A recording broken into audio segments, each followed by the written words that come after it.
اعوذ باللہ من الشیطان الرجیم بسم اللہ الرحمن الرحیم رب اشرح لی صدری ویسر لی امری واحلل عقدۃ من لسانی یفقہوا قولی۔ سورہ بقرہ آیت نمبر 47 یا بنی اسرائیل اذکروا، اے بنی اسرائیل ذکر کرو، یاد کرو، نعمتی التی، میری نعمت وہ جو، انعمت میں نے انعام کی، علیکم تم پر، وانی اور یہ کہ میں نے، فضلتکم تمہیں فضیلت دی، علی العالمین اوپر زمانے والوں کے یا جہانوں کے۔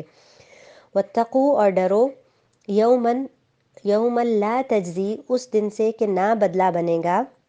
نہ کام آئے گا، نفسن کوئی نفس، عن نفسن کسی نفس کے، شیئن کچھ بھی، شیئن ولا یقبل اور نہ قبول کیا جائے گا، منہا اس سے، شفاعت ولا شفاعت کوئی سفارش، اور لا نہیں، یؤخذ لیا جائے گا، منہا اس سے، عدل ولا ہم ینصرون عدل کوئی معاوضہ، کوئی بدلہ، کوئی برابری، اور لا نہیں، ہم وہ،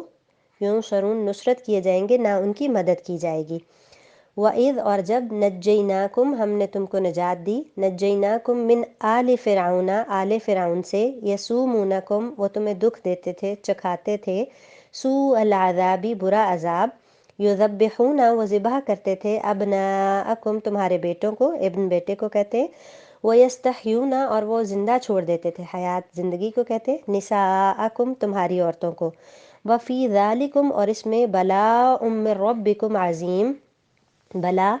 آزمائش کو کہتے ہیں، ابتلا کو کہتے ہیں، بلاء من ربکم تمہارے رب کی طرف سے، عظیم بہت بڑی آزمائش تھی۔ وَإِذْ اور جب، فرقنا ہم نے پھاڑ دیا، بکم البحر تمہارے ساتھ سمندر کو، دریا کو، فَأَنجَيْنَاكُمْ پس ہم نے تم کو نجات دی، وَأَغْرَقْنَا اور ہم نے غرق کر دیا، آلَ فرعون آل فرعون کو، وَأَنتُمْ تَنظُرُونَ اور تم دیکھ رہے تھے، نظارہ کر رہے تھے۔ وَإِذْ اور جب، وَعَدْنَا ہم نے وعدہ کیا، موسیٰ علیہ السلام سے، 40 لیلۃ رات کا، ثم اتخذتم العجل پھر تم نے بنا لیا بچھڑے کو یعنی معبود، من بعدہ اس کے بعد، وَأَنتُمْ اور تم، ظالمون ظالم ہوئے، ثم پھر عفونا ہم نے معاف کر دیا، عفو درگزر کر دیا، عنکم من بعد ذالک تم سے اس کے بعد، لعلکم تاکہ تم تشکرون شکر کرو۔ وَإِذْ اور جب، آتینا ہم نے دی، موسیٰ الکتابہ موسیٰ علیہ السلام کو کتاب، والفرقان اور فرقان، لعلکم تاکہ تم تہتدون ہدایت پالو۔ وَإِذْ قَالَ موسیٰ اور جب کہا موسیٰ علیہ السلام نے، لقومہ اپنی قوم سے، یا قومی اے قوم، انکم بے شک تم نے، ظلم کیا، انفسکم اپنے نفسوں پر، باتخاذکم العجل بنا کر بچھڑے کو یعنی معبود، فتوبو پس توبہ کرو، الی بارئکم اپنے باری تعالیٰ کی طرف، اپنے پیدا کرنے والے کی طرف، فقتلو پس قتل کرو، انفسکم اپنے نفسوں کو، اپنی جانوں کو، اپنوں کو ہلاک کرو، ذالکم خیر لکم یہ تمہارے لیے بہتر ہے، عند بارئکم تمہارے باری تعالیٰ، تمہارے پیدا کرنے والے کے نزدیک، فتاب علیکم تو اس نے تمہاری توبہ قبول کی، انہ هو التواب الرحیم بے شک وہ بہت زیادہ توبہ قبول کرنے والا اور رحم کرنے والا ہے۔ آیت نمبر 47 میں کہا گیا کہ بنی اسرائیل میری اس نعمت کو یاد کرو جو میں نے تم پر انعام کی، اور میں نے تمہیں تمام جہانوں پر فضیلت دی۔ اس دن سے ڈرتے رہو جب کوئی کسی کو نفع نہ دے سکے گا، نہ اس کے بارے میں کوئی سفارش قبول ہوگی، نہ کوئی بدلہ اس کی عوض لیا جائے گا، نہ وہ مدد کیے جائیں گے۔ تو یہاں سے دوبارہ بنی اسرائیل کو انعامات یاد کروائے جا رہے ہیں جو ان پر کیے گئے، اور ان کو قیامت کے دن سے ڈرایا جا رہا ہے کہ اس دن کوئی کسی کے کام نہ آئے گا، نہ سفارش، نہ معاوضہ، نہ کوئی مددگار۔ تو ان کو جہانوں پر فضیلت دی گئی تھی، بنی اسرائیل سے یہ فضیلت واپس لے لی گئی، انہوں نے یہ فضیلت گوا دی اللہ تعالیٰ کی مسلسل نافرمانی سے۔ اب اس امت کو بتایا جا رہا ہے کہ اللہ تعالیٰ کے انعامات کسی خاص نسل کے ساتھ وابستہ نہیں، بلکہ ایمان اور عمل صالح کی بنیاد پر ملتے ہیں، اور اگر ایمان اور عمل صالح نہ ہو تو یہ فضیلت سلب بھی کر لی جاتی ہے۔ تو قرآن کی ابتدا سے ہمیں بنی اسرائیل کی طویل کہانی اسی لیے سنائی گئی کہ بنی اسرائیل نے اللہ تعالیٰ کی نعمتوں کا حق ادا نہیں کیا، اللہ اس کی کتاب، اس کے رسول کی اطاعت نہیں کی، اللہ کے احکام کو پس پش ڈالا، اللہ ان پر غضبناک ہوا۔ تو جب ان کو دنیا کی امامت سے معزول کر کے اس امت کو دنیا کی امامت سونپی گئی تو انہیں کہانیاں سنائی گئی کہ بنی اسرائیل کہاں کہاں بھٹ گئے، تاکہ ہمیں نصیحت ہو، ہم اللہ کے پیغام کے سچے وارث بنیں اور ان کی طرح غلط کار بن کر اللہ کے غضب کا نشانہ نہ بنیں۔ اسی لیے شروع سے یہ دعا سکھا دی گئی، غیر المغضوب علیہم ولا الضالین، یہود کو یہ بھی دھوکا تھا کہ ہم اللہ تعالیٰ کے محبوب اور چہیتے ہیں، اس لیے آخرت میں ہمارا مواخذہ نہیں ہوگا، تو بتا دیا گیا کہ وہاں اللہ کے نافرمانوں کا کوئی سہارا نہیں۔ ہماری امت بھی اسی فریب میں مبتلا ہے۔ یقیناً نبی کریم صلی اللہ علیہ وسلم شفاعت فرمائیں گے، لیکن ان کی شفاعت کے حقدار بننے کے لیے بھی تو کوشش کرنی ہے نا، کیونکہ حدیث سے ہمیں ان گناہوں کا پتہ چلتا ہے جن سے شفاعت سے محرومی بھی ہو جاتی ہے، جیسے بدعات ہیں۔ اور پھر یہ کہ گناہ گاروں کو جہنم میں سزا دینے کے بعد بھی آپ صلی اللہ علیہ وسلم کی شفاعت پر جہنم سے نکالا جائے گا، تو کیا جہنم کی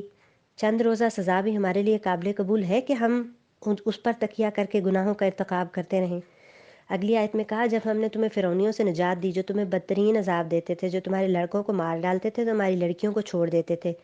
اس نجات دینے میں تمہارے رب کی بڑی مہربانی تھی۔ اب آل فرعون سے مراد صرف فرعون اور اس کے اہل خانہ نہیں بلکہ فرعون کے تمام پیروکار ہیں، کیونکہ اگلی آیت میں جب آل فرعون کے غرق ہونے کا ذکر ہوگا تو اس میں صرف اس کے گھر والے نہیں تھے، اس کے فوجی اور اس کے باقی پیروکار بھی تھے۔ اب یہ لوگ کیوں بچوں کو قتل کیا کرتے تھے بنی اسرائیل کے؟ اس قرآن میں اس کا ذکر نہیں ہے، البتہ عام مفسرین کا خیال ہے کہ نجومیوں نے فرعون کو بتا دیا تھا کہ بنی اسرائیل میں ایک لڑکا پیدا ہونے والا ہے جو تیری حکومت کا تختہ الٹ دے گا۔ احتیاطی تدابیر کے طور پر اس نے حکم دیا تھا کہ بنی اسرائیل کے ہاں جو لڑکا پیدا ہو اسے قتل کر دیا جائے اور لڑکیوں کو زندہ رہنے دیا جائے تاکہ وہ بڑے ہو کر ان کی خدمت کریں۔ شیخ محمد عبدہو نے یہ وجہ بھی بیان کی ہے کہ بنی اسرائیل کی نسل تیزی اور کثرت سے بڑھنے لگی تھی تو فرعون کو اندیشے لاحق ہو گئے۔ پھر فرمایا کہ ہم نے تمہارے لیے دریا چیر پھاڑ دیا اور تمہیں اس سے پار کر دیا اور فرعونیوں کو تمہاری نظروں کے سامنے اس میں ڈبو دیا۔ بہت سال بنی اسرائیل نے مظالم برداشت کیے، پھر موسیٰ علیہ السلام جب اپنی قوم کو لے کر راتوں رات مصر سے نکلے، فرعون پیچھے آیا تو آگے سمندر آ گیا، بحر کلزم، تو موسیٰ علیہ السلام نے اللہ کے حکم سے اپنا عصا سمندر پر مارا تو سمندر کا پانی سمٹ گیا اور اس میں راستہ نمودار ہو گیا۔ بنی اسرائیل بخیر و عافیت دوسرے کنارے پر پہنچ گئے۔ فرعونی جب اس کو پار کرنے لگے تو دریا سمندر چلنے لگا۔ یہ سب منظر بنی اسرائیل نے اپنی آنکھوں کے سامنے دیکھا۔ پھر کہا، ہم نے موسیٰ علیہ السلام سے 40 راتوں کا وعدہ کیا، پھر تم نے اس کے بعد بچڑا پوجنا شروع کر دیا اور ظالم بن گئے۔ یہ گائے پرستی کا واقعہ جب فرعونیوں سے نجات پانے کے بعد بنی اسرائیل جزیرہ نما سینا پہنچے تو وہاں ہوا۔ اللہ تعالیٰ نے موسیٰ علیہ السلام کو تورات دینے کے لیے 40 راتوں کے لیے کوہ طور پر بلایا۔ موسیٰ علیہ السلام کے جانے کے بعد بنی اسرائیل نے سامری کے پیچھے وہ لگ گئے اور بچڑے کی پوجا شروع کر دی۔ انسان بہت ظاہر پرست ہے، اللہ تعالیٰ کی قدرت کی بڑی بڑی نشانیاں دیکھنے کے باوجود اور انبیاء کی موجودگی میں حضرت ہارون حضرت موسیٰ موجود تھے، وہ شرک میں مبتلا ہو گئے اور بچڑے کو اپنا معبود بنا لیا۔ پھر کیا ہوا؟ لیکن ہم نے اس کے باوجود پھر تمہیں معاف کر دیا تاکہ تم شکر گزار بنو۔ ہم نے موسیٰ علیہ السلام کو تمہاری ہدایت کے لیے کتاب اور معجزے عطا کیے۔ ممکن ہے کتاب یعنی تورات کو ہی فرقان سے بھی تعبیر کیا گیا ہو، کیونکہ ہر آسمانی کتاب حق اور باطل میں فرق کرنے والی، اس کو واضح کرنے والی ہوتی ہے، یا ان کے معجزات کو فرقان کہا۔ معجزات بھی حق و باطل کی پہچان میں اہم کردار ادا کرتے ہیں۔ پھر فرمایا کہ جب موسیٰ علیہ السلام نے اپنی قوم سے کہا کہ اے میری قوم، بچڑے کو معبود بنا کر تم نے اپنی جانوں پر ظلم کیا، اب تم اپنے پیدا کرنے والے کی طرف رجوع کرو، اپنے آپ کو آپس میں قتل کرو، اپنے کو آپس میں قتل کرو، تمہاری بہتری اللہ کے نزدیک اسی میں ہے، تو اس نے تمہاری توبہ قبول کی، وہ توبہ قبول کرنے والا اور رحم کرنے والا ہے۔ اب موسیٰ علیہ السلام جب واپس آئے اور انہوں نے بنی اسرائیل کا یہ شرک دیکھا تو ان کو تنبیہ کی۔ اس وقت بنی اسرائیل کو توبہ کا احساس ہوا تو ان کی توبہ کا طریقہ قتل تجویز کیا گیا، اپنے کو آپس میں قتل کرو۔ اس کی دو تفسیریں کی گئی ہیں، ایک یہ کہ سب کو دو صفوں میں کھڑا کر دیا گیا، انہوں نے ایک دوسرے کو قتل کیا، دوسرا یہ کہ جن لوگوں نے شرک کیا تھا ان کو کھڑا کیا گیا اور جنہوں نے نہیں کیا تھا، جو محفوظ رہے تھے، انہیں قتل کرنے کا حکم دیا گیا، چنانچہ انہوں نے ان کو قتل کیا۔ کہا جاتا ہے کہ قتل ہونے والوں کی تعداد 70,000 تھی،